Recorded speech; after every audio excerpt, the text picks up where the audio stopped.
ಮಾಧ್ಯಮ ಮಿತ್ರರಿಗೆ ಹಾರ್ದಿಕ ಸ್ವಾಗತ.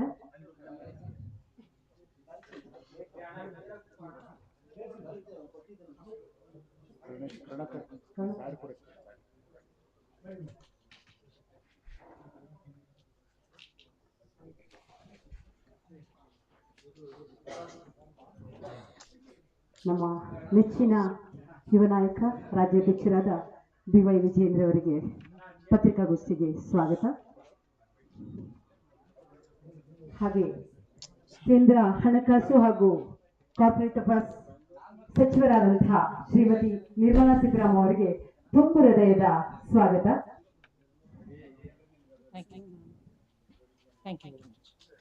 ಹಾಗೆ ಲೆಹರ್ ಸಿಂಗ್ ಸಿರೋಯ ರಾಜ್ಯಸಭಾ ಸದಸ್ಯರಾದಂತಹ ಅವರಿಗೂ ಪತ್ರಿಕಾಗೋಷ್ಠಿಗೆ ಸ್ವಾಗತ. ಮಾಧ್ಯಮ ಮಿತ್ರರೆಲ್ಲರಿಗೂ ಮತ್ತೊಮ್ಮೆ ಸ್ವಾಗತಿಸುತ್ತಾ ಪತ್ರಿಕಾಗೋಷ್ಠಿ ಇನ್ನೇನು ಕೆಲವೇ ಕ್ಷಣಗಳಲ್ಲಿ ಶುರುವಾಗಲಿದೆ. I request to address the press the Honorable Finance and Corporate Affairs Minister Srimati Nirmala Sitharaman. Thank you.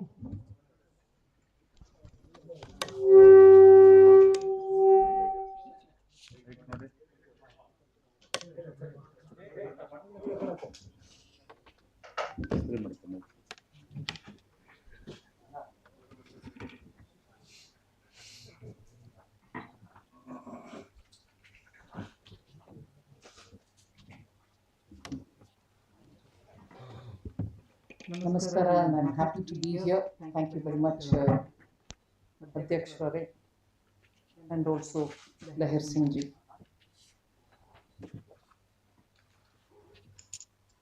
Campaign Samaya, so all of us keep going to different places. In that context, I've come here also. I know you may be interested in asking more questions than a big opening statement from me. So I'll just briefly give an opening set of remarks, and after that, as the organizers would call, I'm willing to take questions and answer them. I'm coming, of course, at a time, as I said, elections, but as I said also, just elections themselves raise a lot of issues. But in Karnataka, of course, sitting in the city of Bengaluru, it's very worrying and sad that the city suffers from water-related problems. Just water not being available is a problem, and since yesterday the reports of unfortunately cholera possibly spreading in the town is also of a very big concern. There are times when in India we feel that we have eradicated most of these contagious diseases, but when you hear that it is back, and that also back in Namma Bengaluru, it sort of worries a bit. But I think it is also somewhat because people have no water, not enough water is available, contaminated water also reaches people, and as a result they are put to difficulties. So that is one situation, a crisis of water and a crisis of a unwanted but very concerning disease. And second, also, if you see the various steps which have been taken until recently, or initiatives which were halted till recently by the current government in Karnataka, it also shows that it is in the water area that there has been such a mismanagement. Because in May 2023, the Chief Minister halted the tenders worth 20,000 crores, including irrigation projects under the Vishveshwaraya Jala Nigam Limited, Karnataka Neeravari Nigam Limited, Kaveri Neeravari Nigam Limited, and Krishna Bhagya Jala Nigam Limited. All these related irrigation water related programs have been stopped, totaling some 20,000 crores. And even then, you also heard of how the Jal Jeevan Mission program, which is also funded by the central government, even that has been stalled, if I may say that. So as a result, on the matters of water for a city like Bengaluru, which is cosmopolitan and has an image all over the world, we've just hurt ourselves by these kind of knee-jerk steps for whatever reason that the current government has taken. And to add one dimension which is not water related, but which, in spite of all the inclusivity that they talk about, the Congress government has stopped scholarships for the construction laborers' children.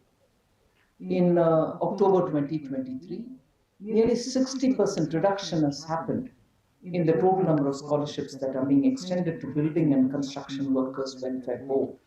And as a result, scholarships have fallen. In fact, since 2007, this scholarship saw only increase. It was on upward trend, never cutting down. And today we see that as one of the worrisome developments. I'm placing it third in the sequence of things that I'm saying, but of utmost importance is the fact that Karnataka has become a center for appeasement. And as a result, terror attacks are brazen, and even when pro-Pakistan slogans are being raised in the assembly, there is implicit support which is being extended, or clearly the perception for wrongdoers, terrorists, or perpetrators of terrorist crimes. It is a very big signal saying it's all right, we can do anything and get away with it. And as a result, you had this horrible attack in Rameshwaram Cafe, and the NIA is constantly putting out reports about that the search is intensified. They're trying to get the main perpetrator, the culprit, who's been named, and so on.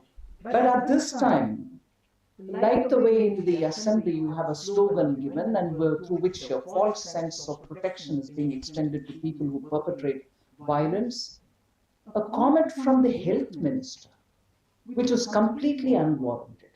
But before I say what exactly was the comment and its repercussions, it is from that very party that in 2008, if you would recall, post the horrible attack in Mumbai, when the cases were being built up as to how it happened, who are the main perpetrators, who are the handlers behind them, and so on, you had a very spurious and vicious, absolutely Congress-like campaign, which was coining a phrase which was never heard before in India: Hindu terror.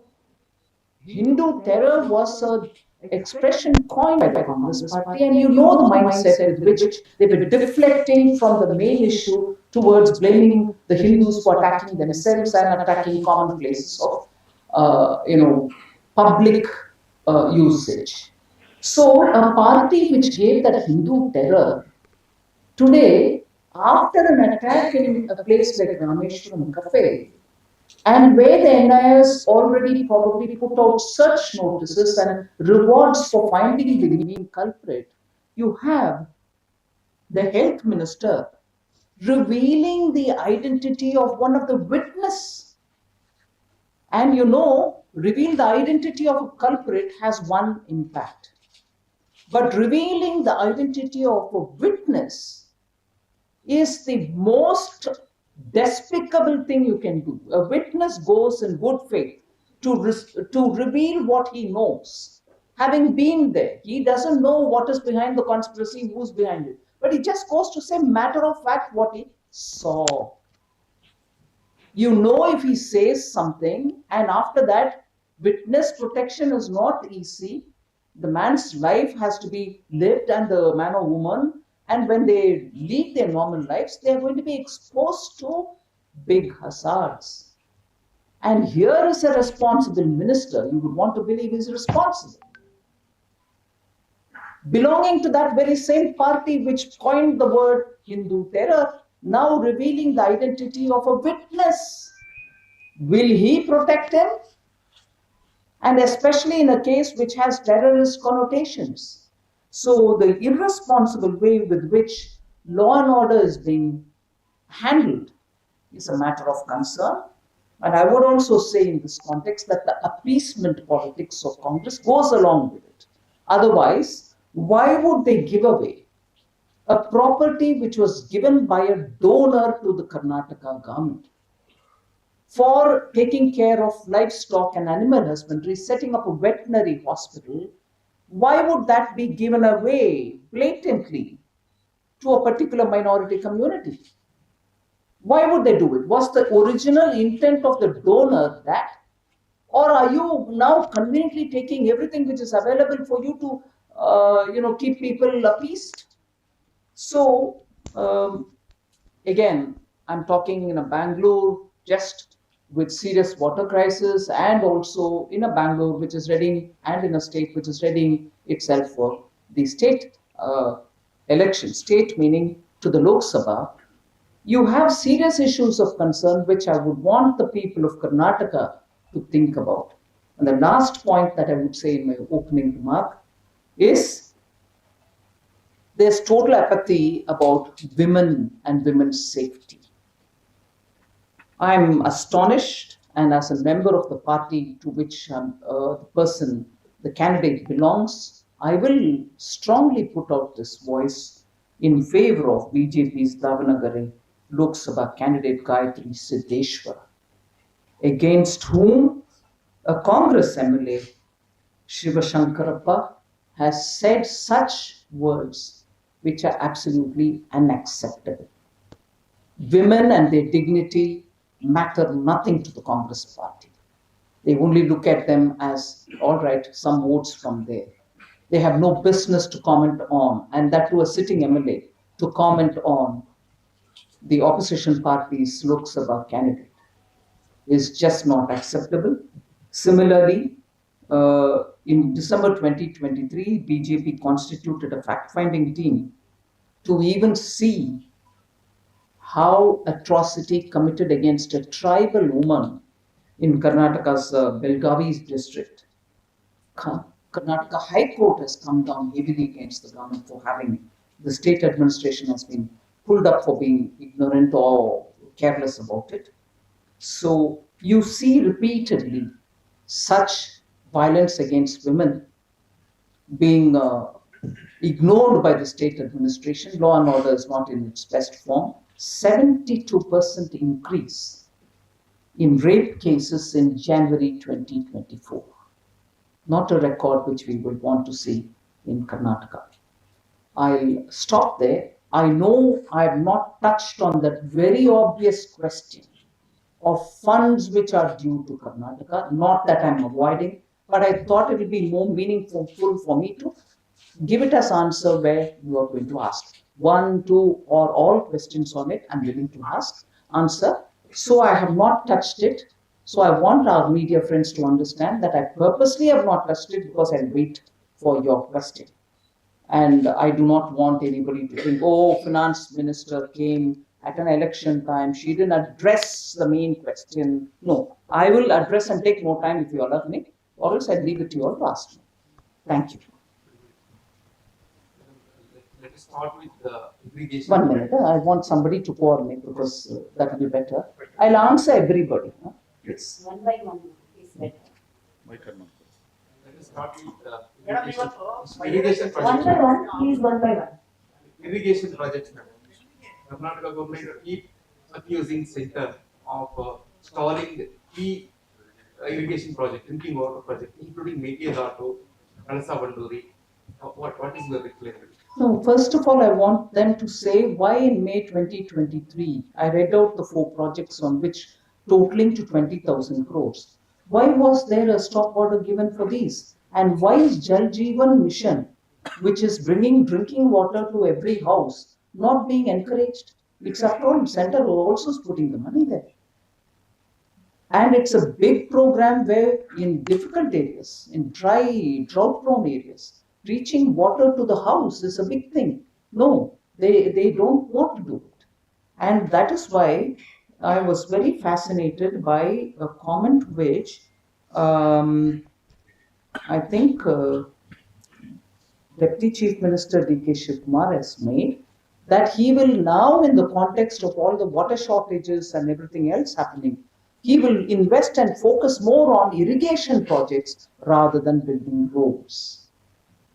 So it's a conceding of a point by the state's own Deputy Chief Minister. So it is not center giving fund or not. You don't put it in right time. You stop it in May 2023, and then after a year you say, no, I'll put it all for irrigation now. They have accepted their own bad planning, or you started in one direction, you're going on a different direction.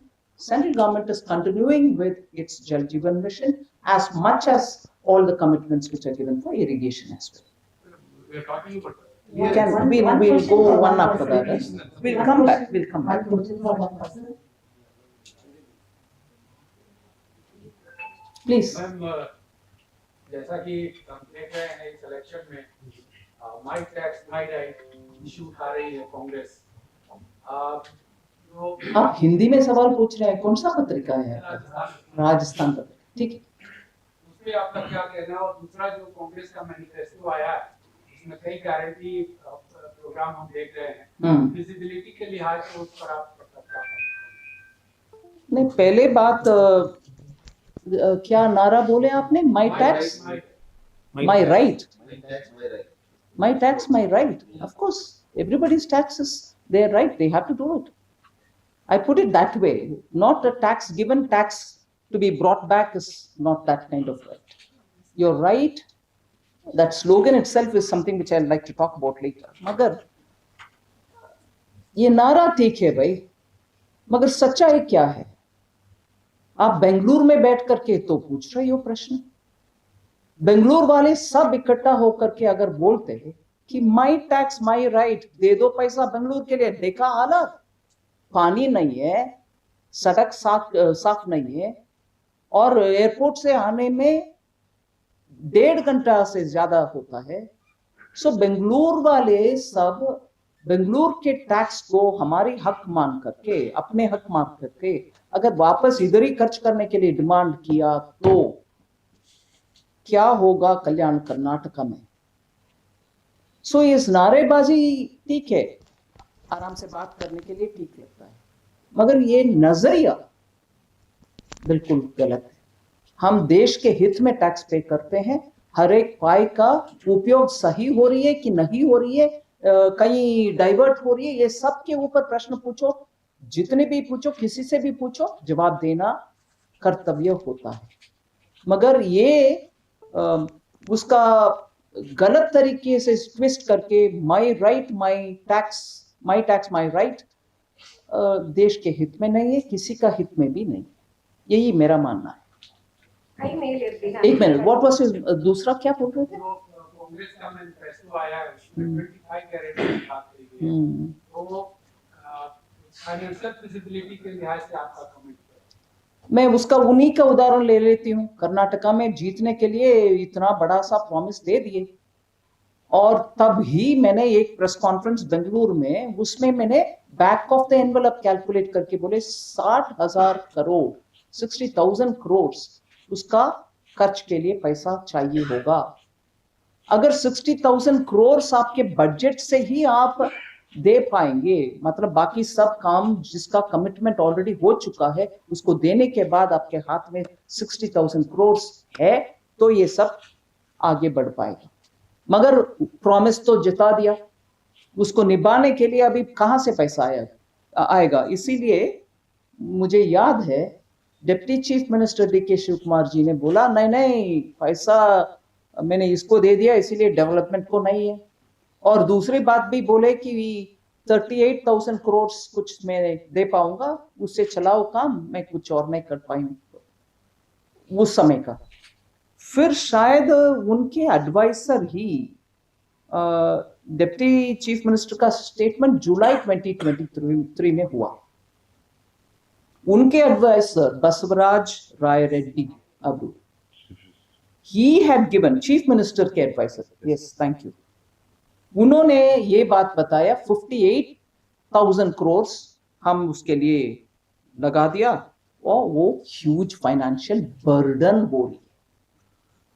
इसीलिए मैं इसी उदाहरण को उठा करके मैं बोल रही हूँ, एक स्टेट में बर्डन इतना सा हो रही है प्रॉमिसेस देने के कारण, बाकी सब काम, डेवलपमेंट के काम रुकावट में आ गए।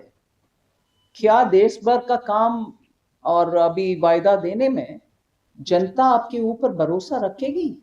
वो एक है प्रश्न। दूसरा प्रश्न, अरे हिमाचल प्रदेश में आपके सरकार है, इधर भी आपके सरकार है, और इससे पहले राजस्थान में आपके सरकार था। इसका कुछ उधर झलक दिखाया आपने कि कर दिखाए, इसीलिए हमें कॉन्फिडेंस है ये सब इंप्लीमेंट लायक विषय है, इसीलिए हम इंप्लीमेंट करेंगे, ऐसे बोलने का कुछ है विषय उसमें? और क्योंकि आप कांग्रेस मैनिफेस्टो के ऊपर प्रश्न पूछा, मैं इस मौके पर दूसरा विषय भी बोलना चाह रहा हूं। वो है कि हिमाचल प्रदेश में जैसे कर्नाटका में प्रॉमिस दिया, चुना और चुनकर आ गए, उधर ओपीएस एनपीएस डिबेट के ऊपर बोल दिया कि हम वापस ओपीएस में चले जाएंगे, और चुनाव जीतकर आने के बाद उसके बारे में एक शब्द भी नहीं बोल रहे हिमाचल में।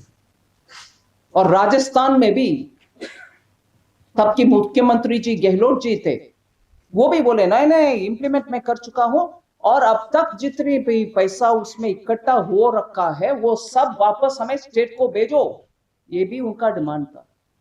मगर आज कांग्रेस के पास ये मैनिफेस्टो रिलीज करने के समय आप जैसे आप ही के एक कुलीग प्रश्न पूछने के समय पूर्व वित्त मंत्री जी का जवाब क्या था? It will be premature for us to bring it now.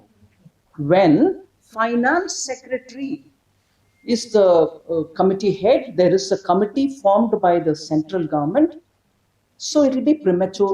क्यों हिमाचल प्रदेश में घोषणा करने के समय premature नहीं लगा, राजस्थान में premature नहीं लगा, अभी अचानक ज्ञान आ गए premature? उनके मैनिफेस्टो में कम से कम 3-4 जगह पर म्यूचुअली कॉन्ट्रडिक्टिंग स्टेटमेंट्स है। एक जगह देश भर के स्टैंडर्ड होना चाहिए एडमिशन में, एजुकेशन में, और दूसरे जगह हम नीट को रिव्यू करेंगे, कुछ और पर रिव्यू करें, और स्टेट्स को अधिकार देंगे अपने आप आपके उनके स्तर पर एग्जाम कंडक्ट करने। ऐसे बहुत सारे कॉन्ट्रडिक्शन है, और प्रोमिसेस ऐसे दे रहे हैं जो इंप्लीमेंट करने में बजट में तो इतना घाटा होगा, पैसा बचेगा ही नहीं। ಕೈ ಮೇಲೆತ್ತಿ ನಿಮ್ಮ ಹೆಸರು ಮತ್ತೆ ನಿಮ್ಮ ಪತ್ರಿಕೆನ ಪರಿಚಯ ಮಾಡ್ಕೊಂಡು ಪ್ರಶ್ನೆ ಕೇಳಿ ಸರ್, ಎದ್ನಿಂದ ಕೇಳಿದ್ರೆ ಒಳ್ಳೇದಾಗತ್ತೆ. ಇವತ್ತು ನಮಗೆ ಒಂದು ಬಹಿರಂಗ ಆಹ್ವಾನ ಬಂದಿತ್ತು ಚರ್ಚೆ ಸಂಬಂಧಪಟ್ಟಂತೆ, ಅದನ್ನ ಯಾಕೆ ಸ್ವೀಕಾರ ಮಾಡಬಾರ್ದಿತ್ತು? ಬಹಿರಂಗ ಆಹ್ವಾನ ಕೊಟ್ಟಿದ್ದು, ಅದನ್ನ ಯಾಕೆ ಸ್ವೀಕಾರ ಯಾಕೆ ಮಾಡಬಾರ್ದಿತ್ತು? ಓ Go on.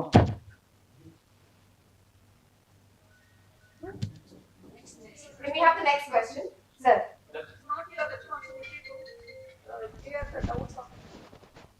Ma'am, I think. No, let me hear you, Aman. What my responsibility? Has she told you from where is she?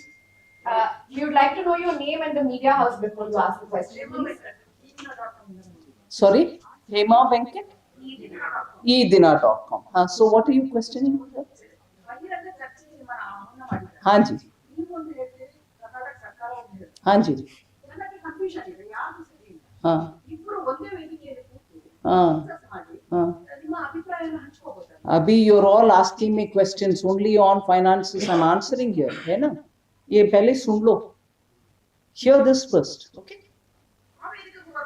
It's all right. I'm not in an argument at all. I fully heard you. I'm giving you answers for the media's questions. I'm answering everybody's questions.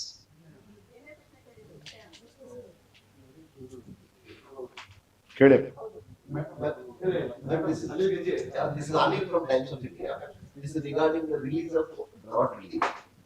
Why there has been delay? The state government is accusing that as per the NDMA Act, the central government is duty bound to release within 1 month of the visit of the central cabinet affected state. So the central cabinet visited in the month of October of this thing, and they have given, according to the state government, they have given report in the month of November 23 or November 23 in 2023. Okay. Why there has been so much delay in releasing relief? All right. So, good that you asked me that question. I'll give you, first of all, the details, and then I'll address pointedly your question. All right. See, you're right in saying that Karnataka government had submitted a memorandum Then also in October, the inter-ministerial central team came here. They went through the ground, had the on-spot assessments, all right. Then in November, they went to the agriculture ministry because there are 12 disaster notified, and some of them go through the agriculture ministry. Drought goes through agriculture ministry. So they have submitted their reports. And then post that, the subcommittee on the National Executive Committee, SCNEC, actually placed it before the high-level committee. Now, When was it voted? I'm telling you now. This was the On 28th March 2024, that division has written to the Election Commission of India to get prior approval in the context of the Model Code of Conduct. Now, for convening the high-level committee. So, what are the cases before the high-level committee, which will have to go to the cases before the high-level committee, awaiting the clearance from the Election Commission. First is about the drought Kharif 2023, which involves Karnataka, Andhra Pradesh, and Maharashtra. The second is about Michong cyclone, which involves Andhra Pradesh, Tamil Nadu, both of whom were affected by that. And a third, which is going or awaiting Election Commission's clearance, is for the floods and the landslide of Assam, Sikkim, and Tamil Nadu. So 3 sets of consideration for the National Disaster Relief Fund, which have to be taken up by the high-level committee, are awaiting that clearance from the Election Commission, post which the high-level committee will immediately sit and disperse. So your question is, why did it take so much time? I agree. It has got through the processes of high-level committee, then going back to agriculture. Agriculture will have to look back at it with the details and then submit it. It has consumed the process time. What CM Minister that when they visited, they were called on Union Home Minister in Delhi.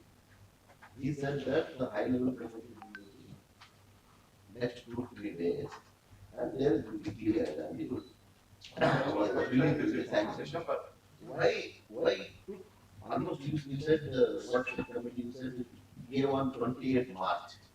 Why it took 4 months of time? I agree, but anyway, I've given you what is the position. Party prospects in Karnataka, electoral prospects, because already a narrative has been built.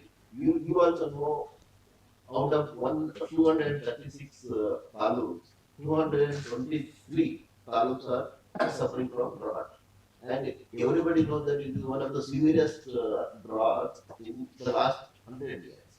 Don't you think the central would have speeded up the process and given some relief? There is no intention to delay. That's what I can say. Because one, and if you want to further look into it, delay in such matters are completely avoidable. I also grant that. But relief is what has got to be given immediately for the people who suffer. And that relief, that's why I think I'll go back to talking about 1 or 2 points. State governments provide financial relief for such disasters. And that is for all the 12 notified natural disasters, inclusive of cyclone, drought, pestilence, everything.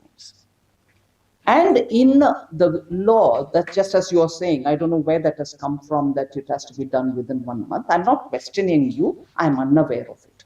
But no, that's okay. I am all right. All right. I'm just telling you that if that has got to be heard, equally, I want you to be informed that in the disaster SDRF Act, there is no provision for compensation. There is no provision for special assistance. There is no provision for interim relief.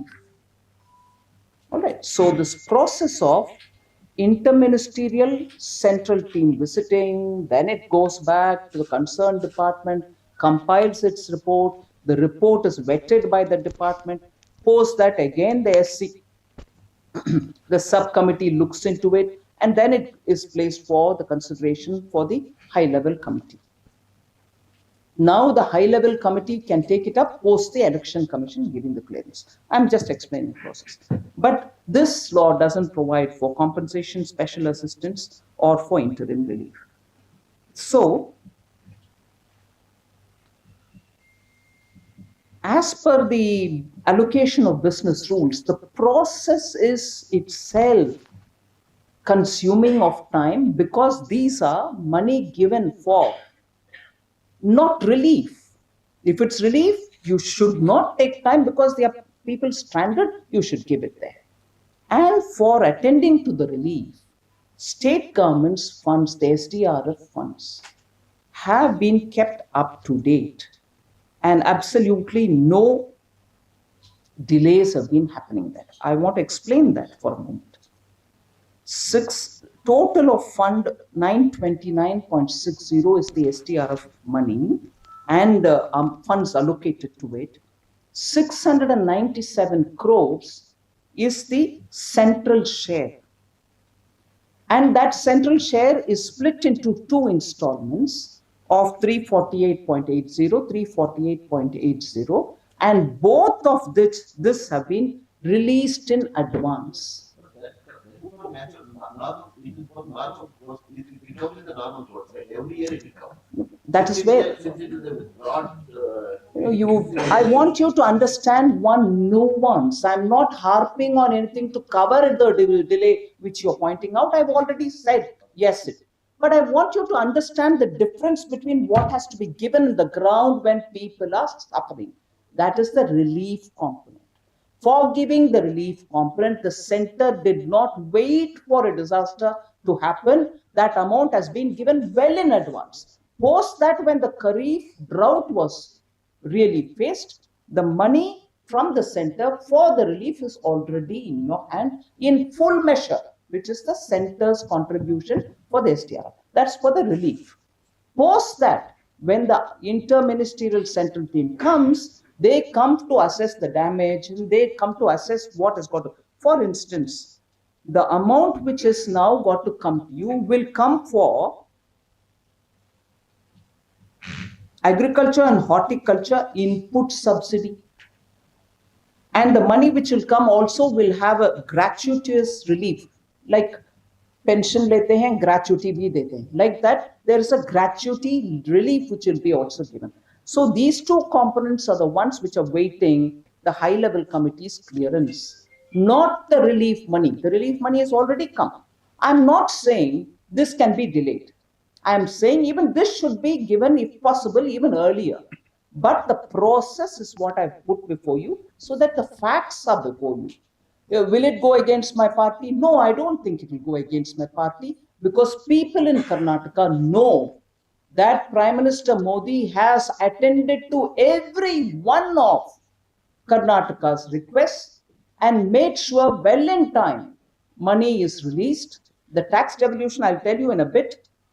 Sometimes, at least within March 31st of this year, which just ended, 2024, 4 times in advance money has been paid.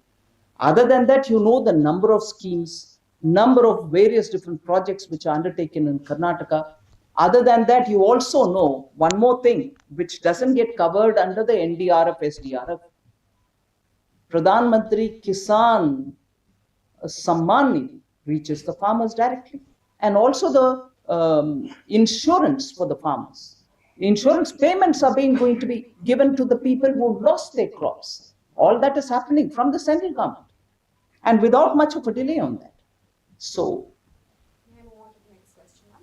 Masood from Public TV, please ask your question. Additionally, ಇನ್ನೊಂದು confusion ಇದೆ. 15 Finance Commission 5,495 crore plus 6,000 crore, total 11,495 crore. Krishna Bairegowda and Siddaramaiah again and again asking there, ಅದು ಬಂದಿಲ್ಲ ಸರ್ಕಾರಕ್ಕೆ, ಕೇಂದ್ರ ಸರ್ಕಾರ ಇನ್ನೂ ಕೂಡ ಕೊಟ್ಟಿಲ್ಲ ಅಂತ ನೀವು ಹೇಳ್ತಾ ಇದ್ದೀರಾ, ಅದು ಇಂಟರಿಮ್ ರಿಪೋರ್ಟ್ ಅಲ್ಲಿ ಇದೆ ಅಂತ. ரெண்டும் இல்லை, ஒன்று தான். Not both. You adding one thing which is not even said even in the interim report. So usko hata do. But interim report is not the final report. नहीं हो गया, सबमिशन हो गया, एक्सेप्टेंस हो गया, इसीलिए 42% में हम अभी डिवॉल्व करते आ रहे हैं. हैंग ऑन, आपके प्रश्न को रीऑर्डर करो थोड़ा.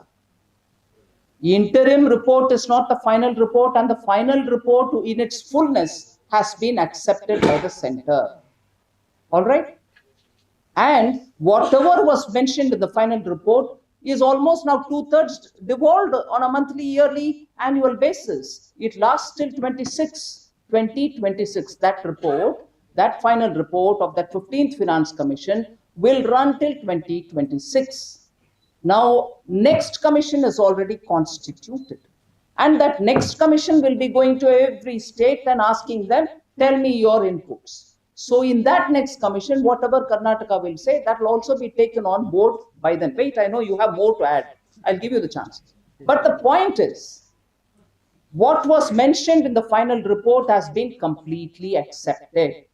Now, if you go back to telling me, interim report was given a 5,000 crore. वो दूसरा अमाउंट जो आपने बोला वो कुछ भी नहीं है उसमें, ठीक है? आप इसमें जोड़ने में वो दूसरा उसको भी पिकअप करेंगे, गलत को पिकअप करने में वो माहिर है. So that 5,000 odd was not in the final report, and just not Karnataka, Telangana was also mentioned in the interim. Mizoram was also mentioned in the interim. None of that was accepted because it was an interim report. And in the final report, what has been said, it's been fully provided. Now, you're telling me it is 5,000 odd rupees, which should have come to if the interim report was accepted. The final report didn't mention it. But I'm telling you something more. Finance Commission did not mention or did not tell us to give special assistance for capital expenditure, which we have given. Finance Commission didn't tell us. 50 years interest free. And in that, you know how much Karnataka received? Finance Commission didn't tell. You're hanging on to that 5,000 crores which was mentioned in the interim report. No, I'm telling you something which was not even in the final report. 8,035.09 crores have been given interest free as a 50-year loan to Karnataka as special assistance for spending on capital infrastructure. Isko bhi, next time you meet the Honorable Chief Minister, please tell him that this was not told by Finance Commission. Prime Minister Modi has given it. Can I take one last question? Can I ask you? Sir, you've already had your chance. Sir, please be kind. Sir, go ahead. Please introduce yourself before you ask. I'm Narayana from UNI. There is one RSS survey has been made. I don't know the veracity, just because it is coming from the mouth of Priyank Kharge. In that RSS survey, it has been mentioned that BJP is not getting more than 200 seats. But you yourself has said that you don't know the veracity of this. So how can I comment on it? One last question. If ma'am is okay, we will. There's somebody who's been put. I'm Prajwal from Republic TV. In the Congress manifesto, it has been mentioned that the Congress wants to revisit certain provisions of the Prevention of Money Laundering Act. And secondly, they are also stating that they want to again reopen the Rafale as well as the Pegasus, which has already been closed by the Supreme Court. How do you look at this? Because now and again, the Congress keeps making allegations against the central agencies. Are they trying to dilute it? What do you have to say? I'm just looking at it from one point of view. Congress party's leaders are out on bail themselves. On what? That's not a politically, environment built and political case, none of that. From their own party, they transferred money to their own private trust. On that, there is a serious case going on, and they've been given bail, and therefore they are out. Now, with that history attached to themselves, they want to review the enforcement agencies. Doesn't that smack of any prejudice and subjectivity? Wouldn't you want to ask them about it? How can somebody who themselves are under bail, and that bail is not given by ED or CBI or any court has given. You are thoroughly being investigated by the courts. And you, who should come out clean of that and then talk, you have not come out clean on it. But already you're saying, no, I'll take care of those agencies. Don't you trust the courts? Ma'am, one last question. Nobody from this side, yeah? You're all happy? Anybody Thank from you. this side who has a question? No, they're happy with BJP. Great to hear. Can we have Suresh from Republic Kannada channel to please ask the question? Madam 2014ರಲ್ಲಿ ದೇಶದ ಸಾಲ ಎಷ್ಟಿತ್ತು, ಈಗ ಎಷ್ಟಾಗಿದೆ ಸಾಲದ ಪ್ರಮಾಣ, ಮತ್ತೆ ಪ್ರತಿಯೊಬ್ಬ ಭಾರತೀಯನ ಮೇಲೆ ಎಷ್ಟು ಸಾಲದ ಹೊರೆ ಇದೆ ಈಗ?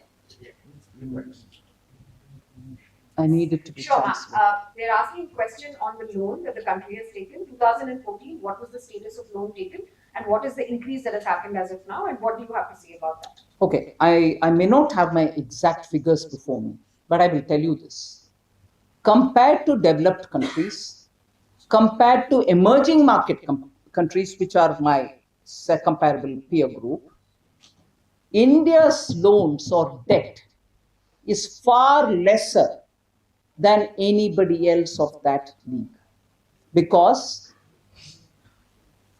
you look at the way, because of COVID, we had to go borrow a lot more. Like, for instance, the GST. We had to give back-to-back loans to the states. We had to get money to make sure that every system is all right and so on. When, because of the lockdown, everything had come to a standstill. But even then, one minute, let me finish. Even then, our loan taken compared to our GDP, that's what you see your focus.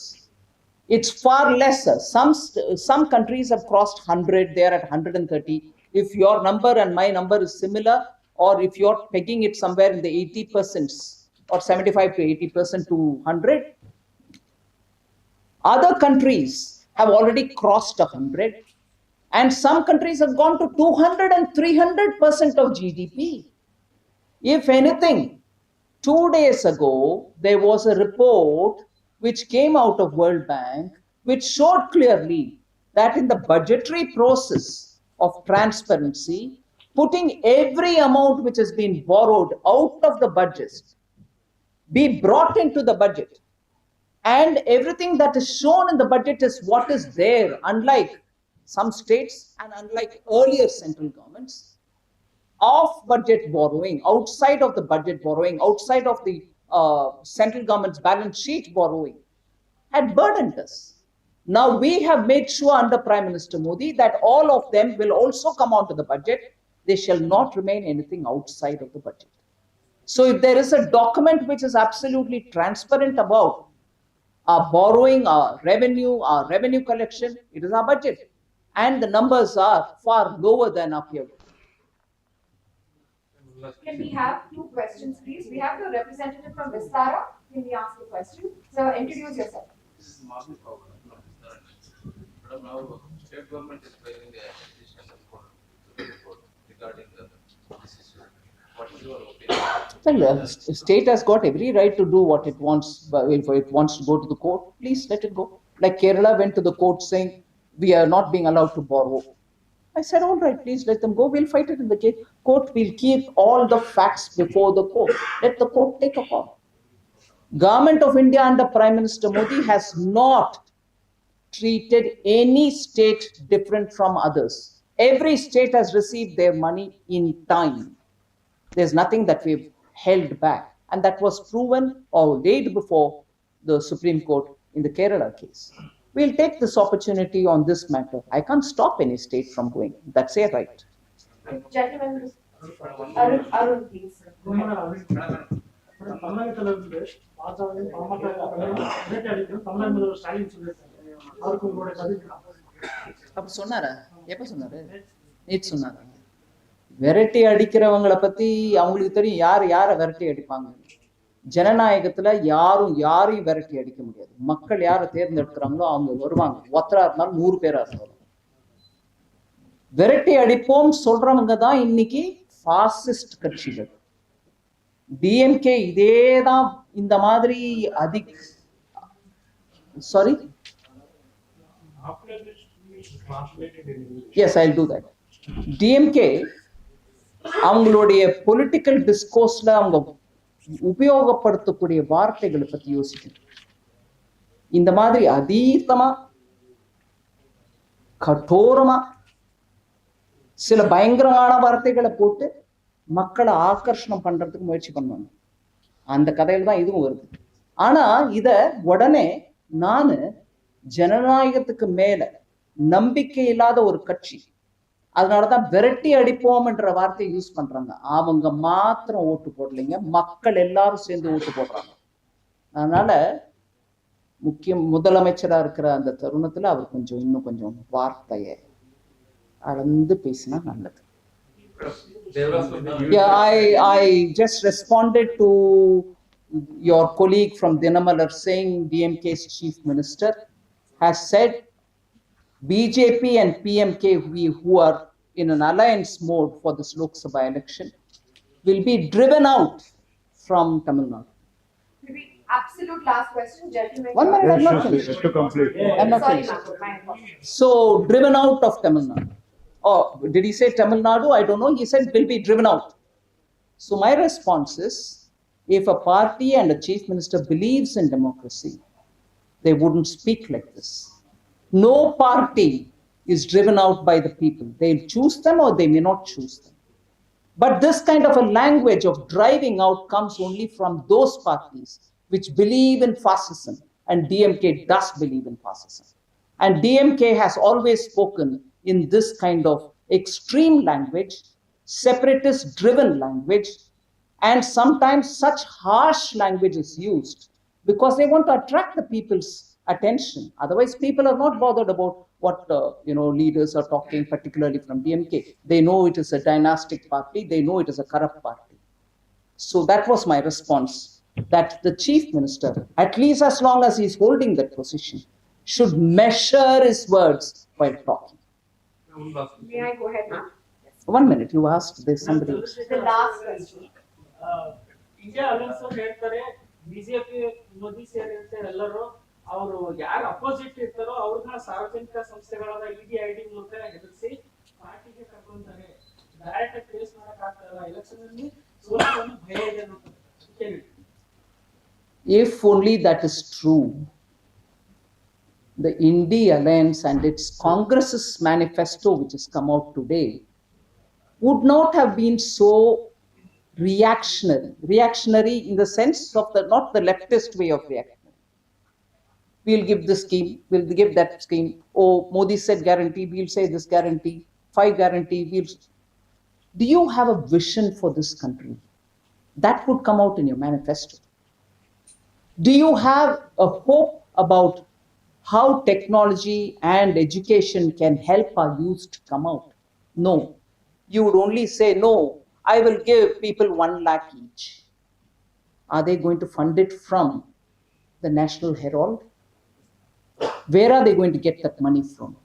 Just bold though, Jaise Karnataka, they said, a party and an alliance, if it is confident of giving a proposal to the people of India saying, this is what I will do for the next 5 years, to take India to higher levels, you'll come up with a vision, not just 4 or 5 handouts. I'll give you this check, you'll take this one, this is your haq, you take this haq. None of that.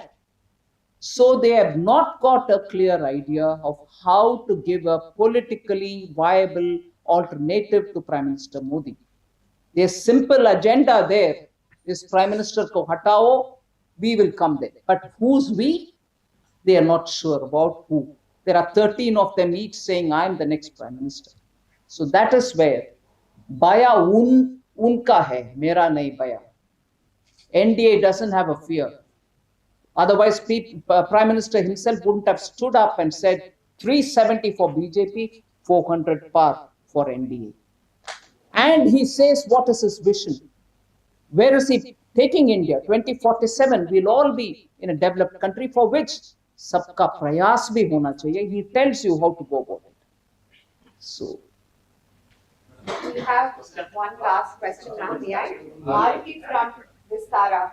is the request. Oh, he already asked. You seem to be favoring this, Tara. What is your say? I'll come there. Okay. You have one statement recently in Hyderabad. I have no so much of money to contest. Oh, I didn't say it in Hyderabad. I've not been to Hyderabad in the recent past. Not in Hyderabad, yeah. Yes, I said, I'm not denying.